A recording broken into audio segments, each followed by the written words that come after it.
I don't want a Black History Month. Black history is American history. How are we going to get rid of racism and start talking about it? Hello everyone, today I want to talk about racism. The question usually revolves around how to get rid of it, but today I want to point your attention towards what some people think has already been done about it. And I want to do so by keeping Morgan Freeman's perspective in mind. In 2008, the United States had a year to remember. The Democrat Party's Barack Obama won the elections, defeating Republican nominee John McCain amidst a backdrop of economic crisis and a desire for change. Many outlets emphasize the significance of his win in overcoming racial barriers.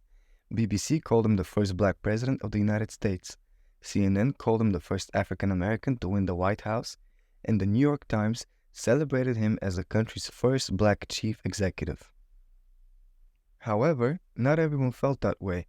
In 2012, Morgan Freeman expressed his opinion loud and clear. Obama is, quote, not America's first Black president. But where exactly did he say that? Well, it has to do with who Barack Obama's family is. Morgan Freeman thinks that the crowds tend to forget who Obama's parents are. They just conveniently forget that Barack had a mama, and she was white. Barack Obama was born to an American mother, Ann Dunham, and a Kenyan father, Barack Obama Sr. Obama Sr. lived in Kenya and barely saw his son growing up, while Obama Jr. was raised up by his mother and her parents. Why does that matter? Because technically speaking, Barack is just as Black as he is white. Saying he is only Black completely erases half of his heritage and most, if not all, the people he grew up with. So why do people call him Black? From the start of the transatlantic slave trade onwards, Black people used to make up the majority of the slaves in the United States. Black people were seen as inferior, and because of that, a huge emphasis was placed on discerning who's Black and who isn't. A rule that was accepted by the United States to be used for racial classification was described by scholar Francis James Davis in the following way. In the South, it became known as the one-drop rule, meaning that a single drop of quote-unquote black blood makes a person Black. This rule became codified into some states' laws in the beginning of the 20th century and is associated with the development of racial caste systems and segregation.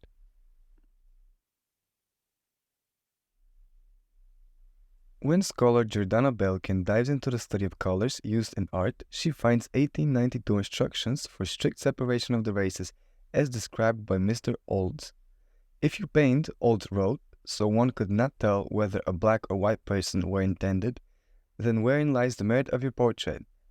The reason that students should learn the science of color and instruct themselves in the laws of the palette was both moral and political, that they might use their pigments to make their racial categories readable and unmistakable. So why do people call Barack Obama Black? I argue it has to do with two things. First one is the one-drop rule, where, in the name of racial purity, any single Black ancestor disqualifies a person for being white. And the second one is the mindset which strives to make racial categories readable and unmistakable, words which were used to keep the races separated. The same people who celebrate Obama as the first Black president turn out to be the ones perpetuating rules and obsessions of times past, thus creating them anew. How are we going to get rid of racism and start talking about it? I'm going to stop calling you a white man.